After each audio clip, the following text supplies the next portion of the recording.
This is Kat. And Nat from the Mom Truth podcast. Does your little one love Paw Patrol? What about dinosaurs? Well, the new season of Paw Patrol is here, and guess what? It's a dino rescue. I can't wait for my kid to watch each episode 10 times a night. All of your holiday and birthday gift shopping is pretty much done because, of course, there are a whole new batch of dino rescue toys, and for a limited time at Target, get 15% off the new Paw Patrol dino rescue toys with the code PAW15. Check it out. It's gonna be pawsome.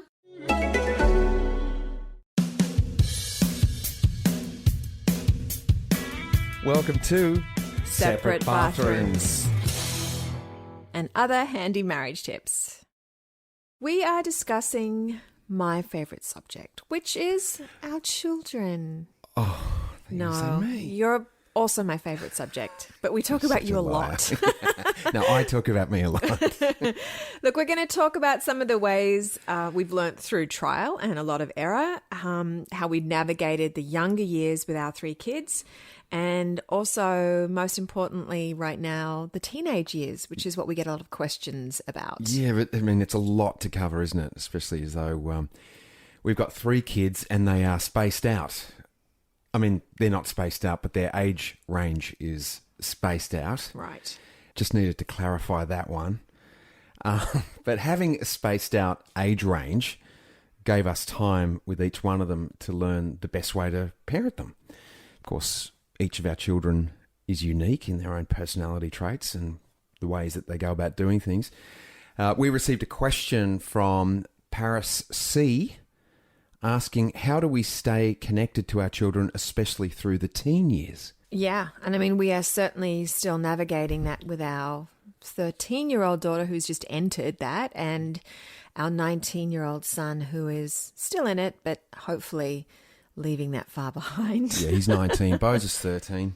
And look, they're also different, our 3 kids. It's the same DNA, but it's like they've all come from different families, which is so crazy because they were parented by us in the same household, though that's really been the key in our parenting in so many ways. We've had the foundations of what we've taught them and how we hold boundaries and the love that we have for them, though we've really needed to learn how to parent each of them individually because you can't just cookie cutter each child when you're parenting them. Well, you can't. And, I mean, but sometimes through necessity, kids need to be kind of lumped in together. And I can say that because my mum, she had 5 children by the time she was 30, which is incredible to me. 5 kids, all under the age of 7. Yeah. So my sister, who not a lot of people know about Bin, but she's the best at it. She was the oldest, and I came 2 years after that. The twins came, and then my younger brother Locke came. So in order to get to the teen years, I mean, you got to get through the early years, and there was a certain amount of kid wrangling there.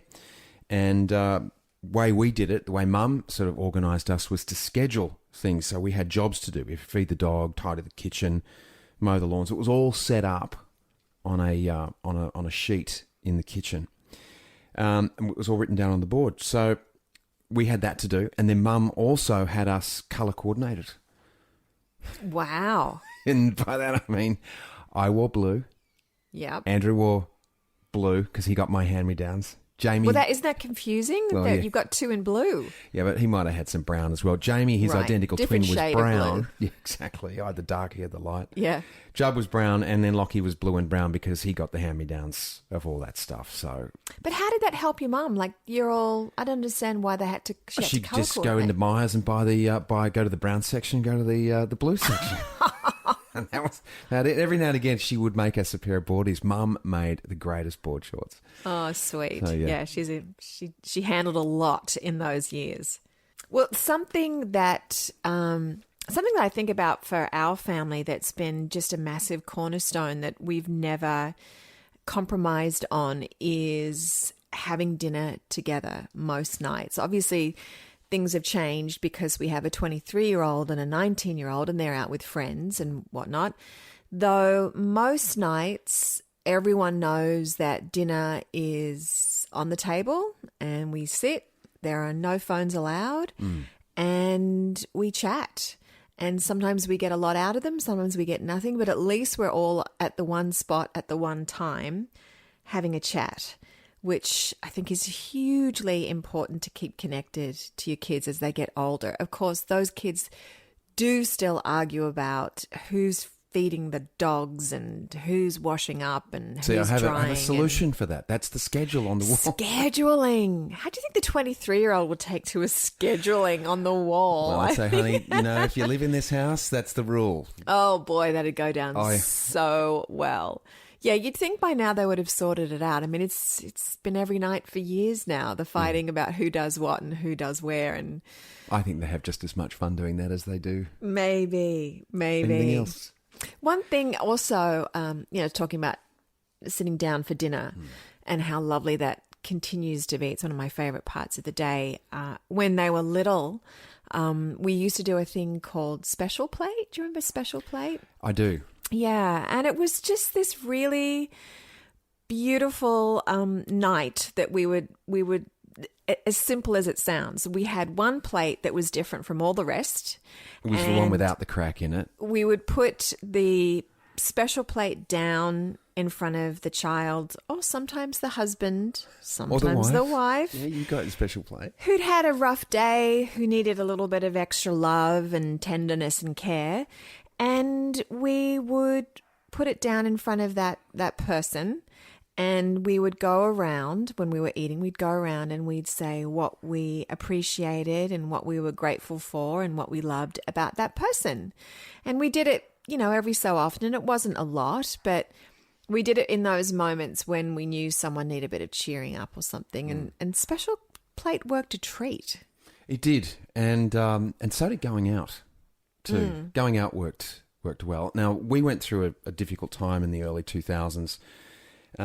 Money got tight, work was crap, basically, and so I took a leaf out of The Castle, the movie The Castle, and it was basically our place was the best restaurant in town. So, we shopped diligently and then we'd make food at home, and kids were like, why can't we go out to a restaurant? It's like, nah, this is the best place to eat. This is the best restaurant in town. But that said, I say we needed a break, and every now and again we did go out to a restaurant. The five of us would go out with a new sense of appreciation too, because I remember we would take that. Well, I certainly would take it for granted, going out. And I remember you used to stock the kids up with crayons and books and things like that, so they'd be entertained. And then we'd always be entertained by River knocking over his drink bottle, which was so entertaining. Glass. Yeah. Or was in your lap because he was always sitting there. Yeah, pretty much. I wore it every time that it spilled. so that's how we learned about the fabulous sippy cups with the lid on them. Thank heavens for sippy cups. That's right. Bringing kids around and along with you was something that we did a lot of. I think maybe, I don't know if we did it more than other families, but I know that we did travel as a unit for a lot of the time.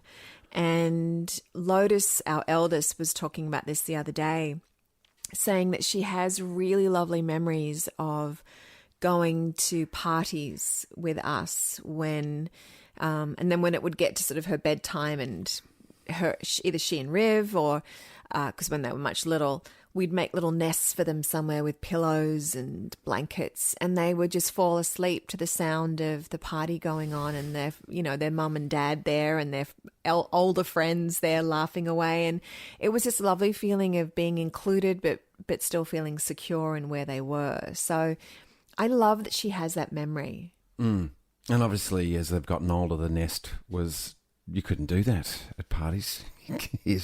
His Lotus is a 17-year-old. Oh, honey, we've set your nest up behind the couch over there. Yeah, that's not going to fly. Yeah, we'll do that. And, they've gotten older. She's at uni now. Riv's getting ready to go on his European adventure. They've got their boyfriends and girlfriends and things like that. So actually getting quality time with the kids is really important to us. And they're so diverse in what they do. So finding common ground can be a challenging time. Can be a challenging thing, rather. Yeah, as they've gotten, exactly. Gotten older. Exactly right, getting older. Because when they're little, there's a commonality with them, though. getting older to try and find those moments where the five of us can hang is you're right, it's absolutely imperative. And It's a bit like picking a movie on Netflix, isn't it? oh, how many hours have we lost doing that? It'd take about 45 minutes just Holy scrolling through. cow. Who wants to watch that one? Okay, do we have 3 out of 5? As soon as we get majority rules. Yeah, we need to book in well in advance to make sure we can just click on a movie rather than wait 45 minutes. You know, another thing that I know for us, and I think a lot of other families too, when you go through something like adversity together, that can really bond you in a really deep way. And I know that having lived in America for 25 years, our children were all born and raised there. And then when we decided as a family, because we did discuss this in detail about moving here, you know, uprooting them from their schools and friends and bringing them to Australia was a really big deal for our family. And what that did do, though, was it really bonded us in a whole other way because we all went through our challenges with that move. And when we first got here, I remember we were doing those weekly check-ins at dinner time. Do you remember those? Absolutely. Yeah. They were hugely helpful. And basically what that meant was we'd sit down, we'd have dinner, and then we'd just say, we'd check in around the table. How you going? What's happening? What have you discovered? What's hard? What's challenging you? And I know there were tears. There was a lot of sadness, and some joy with new discoveries too, actually. And though it was important that each person at the table got uninterrupted time sharing everything that they wanted to share. You know, whether that was 5 words or, 5 minutes of chatting. Yeah. It was really important. And I know that they appreciated just being heard. Yeah. You know, and that there was no right or wrong. And do you remember there was no fixing it either? Well, here's what you need to do. No, because we were Try all this, feeling the you know. same way. Yeah. And it was just having to go through the experience as it was. You know, before we left, even for to make that move to Australia, something that was a really, really special memory was we took one last family trip together, and it was literally days before we got on that plane, and you had organised a Winnebago, and we had 4 days to get to Sedona and the Grand Canyon and back to LA. So we were in this Winnebago driving through America, beautiful parts of America too. Was that 25th anniversary as well? It was our 25th anniversary with a bottle of Grange. A bottle of Grange at and the Spag Grand Bowl Canyon. at the That's Grand right. That's right. Pretty special. And there was this moment when we were on our way back to LA, and we knew this is our last holiday here, and we were driving along the road, and the sun was setting, and the 5 of us were in this van, and we just started talking about what were our fears about moving to Australia, and what was our intentions, and how were we feeling, and it was so beautiful because all 3 kids just really sat with how they were feeling and was so vulnerable and honest. And it was just a really good starting point to be able to go, okay, we know what they're feeling. We know what their fears are. The next journey is getting our feet on that plane and heading to Australia. It was a really lovely time. It was. And if you can imagine, there we were driving back from the Grand Canyon. So we're heading west directly into the sun along this Arizona freeway. And in this 36-foot mobile home, the kids are sitting up the front with us. We're in the big plush sort of armchairs with cups of tea and packets of chips, and just talking with that sun belting in. And it was amazing to me. And I always love that, being in a car or on a hike, or it's a great time to actually talk with your kids where you're not facing each other. Right. You're moving in some direction. So you do have some distractions.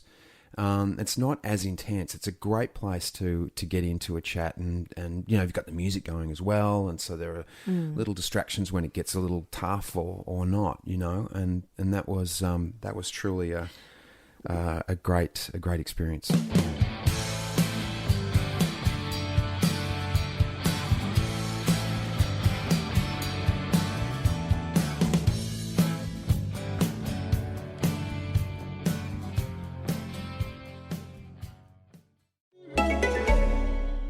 Does your little one love Paw Patrol? What about dinosaurs? Well, perfect, because the new season of Paw Patrol is here. And guess what? It's a dino rescue. I can't wait for my kid to watch each episode 10 times a night. On the plus side, all your holiday and birthday gift shopping is pretty much done because, of course, there are a whole new batch of dino rescue toys, too. And for a limited time at Target, get 15% off the new Paw Patrol Dino Rescue toys with code PAW15. Paw Patrol Dino Rescue. Check it out. It's gonna be pawsome. Want better sleep? It's time to toss out your memory foam and upgrade to an Awara, the organic luxury hybrid mattress with Sri Lankan latex wrapped around coil springs to provide contour and a touch of bounce for supportive sleep throughout the night. The best part? A 365-night trial, no questions asked. If you don't like it, we'll take it back. You can't go wrong with free shipping, free returns, and a forever warranty. AWARAsleep.com and use code HEALTH for $350 off. Plus, we will plant 100 trees with your purchase.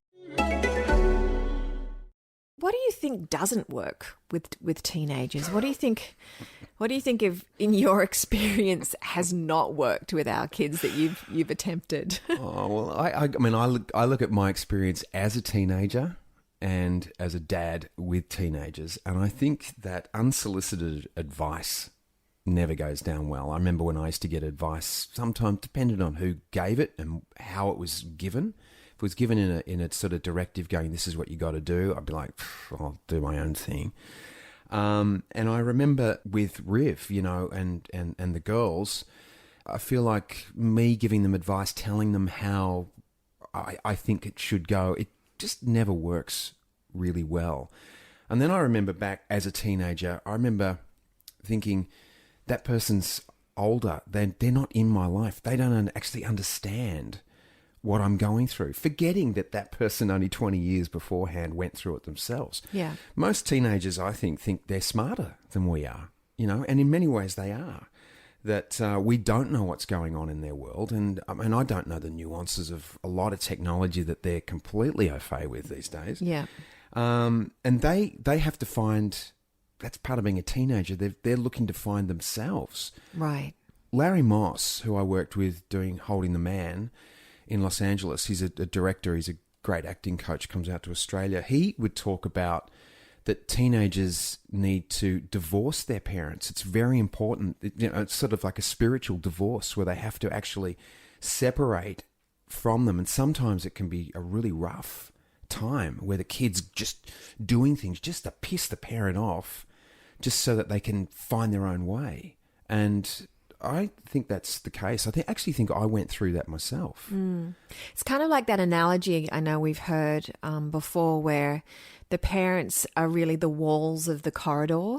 The child walks down the corridor and the parents are the walls, so the child can bounce against the walls of the corridor. But there's room within that corridor to keep walking, and they've got to feel that you're there to bounce off of and to individuate that way. It's not easy. That's a great analogy, because you're just there to guide. Yeah. You're not sort of, and you're not. Yeah, you're not there directing them No. as much as you. Well, in some ways, but Did you have that? Growing well, up? I not really. I came from a divorced family, so my mum and dad were divorced when I was 5, and I was also the youngest, so parenting with me slipped through the cracks a little bit, and there was a lot going on for my mum and dad during those teen years. I started modeling when I was 16, so I was all of a sudden thrust into this very adult world. So I was making decisions on my own that, again, like you said, I thought I knew what I was doing. I didn't know. I was so naive. And I've often talked about this with my girlfriends who were like, yeah, my parents were so strict and I had a curfew, and I just didn't have that. I didn't have a curfew. I didn't really have that many boundaries. I mean, I wasn't a wild kid by any means, though that lack of boundaries felt more like lack of care than anything for me. I wanted the boundaries in hindsight, because then I knew my parents cared enough for me to be at home by 10 o'clock on a Saturday night. This idea of that you could just go out till whenever was not really the idea of fun for me. It was just, well, don't you want me home? That was more the feeling that I had. So I think, you know, it's finding that place in the middle where they have some sense of freedom, but still within the realms of what is safe and what you are laying down as important for them to be home at a certain time. So you just said in hindsight you understand that. At the time, did you feel like mum and dad don't care about me? At times. I mean, and of course they did. I mean, of course they do, and they did, and they were doing their absolute best that they could do. But at times there was that feeling, yeah. And I think that might be a bit common in amongst parents of divorced kids. You know, that's just something you start to slide through the cracks with, as I said before. Interesting, because you know my mum and dad, they're still together. They've been together for over 50 years. Yeah. And the idea of do I wish my parents had been more of something or done things differently? I don't think that's fair on them now to say yes or no. Do I wish they did things differently? I don't know. See, I think for me, I reckon I gave off an air of this sort of attitude that I didn't need any help. Yet I know that my actions were those of a boy that did need help. I mean, I stole, I lied, I hid things. I was caught riding on a roof of a car doing 110 kilometres down the New Jersey Turnpike. You were not on the roof at 110. You would have flown off. It was 70 miles an hour hanging on the roof rack. Hanging on the roof racks of Peter Ream's mum's Brady Bunch wood-panelled Oldsmobile station wagon. I would have lost my mind if one of my kids did that. Dad was away. Mum was at home. She got a call from the Short Hills Police Department saying, "Yes, we've got your son up here." She rang my dad's business partner. They came up to the cop shop to get me. I mean, it was an absolute disaster. And we thought we got away with it. The cops had pulled us off on the off-ramp. We've gone up to the east side of the road. The cops out of the car getting the driver's license from Pete, the driver. And me and Beckley are on the road looking at each other, white-knuckled, frozen stiff. I'm sure. Frozen, like stiff. And we're just going, he can't see us. You're like deer tied to the roof. Like a hunter's kill. then we hear, "Get down here, asshole." Yeah. And we're like, oh, crap. And we just sort of slid off the back of the thing and off we went. But I was really in need of I don't know, of something. But you couldn't tell me. Right. And if someone had asked me, I would have said, I don't know, or grunted, teenage, and then... But, I got shipped off to boarding school, really. Yeah. We call that teenage boy brain. Oh, okay. There's a real thing called teenage boy brain where that frontal lobe of the brain is still really attempting to right itself, and that's when they do crazy stuff. I mean, I think there's teenage girl brain too. Yeah, well, I was going to say, having been through it, maybe yes. It's funny with you telling me about teenage boy brain. Yeah, there's teenage girl brain. I just feel like there's teenage boy brain, perhaps a little more. I guess so. The difference is, how am I doing with my kids? Do I ask them what's going on? And I think I would like to say that yes, I do, and acknowledge their life is theirs. It's not mine to, I guess, they're interested in my stories, but they don't want me to use my stories as a learning tool to I don't know, somehow manipulate their behaviour. At least not right now, isn't it? That's really the case. And that's what we've seen with friends of ours who've had kids that have done the divorce, pushed them really hard away. And then we've seen those kids come back around and been the most incredible sons and daughters and gone, wow, looking back, I was such a dickhead to you and I'm so sorry. And now they come over for dinner all the time. And that's something that I know for me, I've really hung my hat on that and gone, you know what, it's okay. I know they have to push back, and I know that they also come back. If you've put all that hard yakka in for all those years, they come back round. Yes, well, I did. So did my brothers. I guess that's true. I love this quote from Mark Twain. He said, "When I was a boy of 14, my father was so ignorant I could hardly stand to have the old man around. But when I got to be 21, I was astonished at how much the old man had learned in 7 years. And I think that's pretty true, because I remember, I said to my dad, I was, 18, and I'd gotten thrown out of university. And he's like, what are you doing? And I told him I deferred and I was moving to Sydney. And, I just didn't really want to talk to him about me, my life and stuff. And then later on, here's me coming back to him at the age of 22, 23 and wanting advice and realising that he wasn't, he was really, he has a lot to offer. And I'm so glad that he's still around to do that. Yeah, exactly. At age 80, we still have value. Yeah. It's Totally. great. I still ask my mum and dad for advice all the time.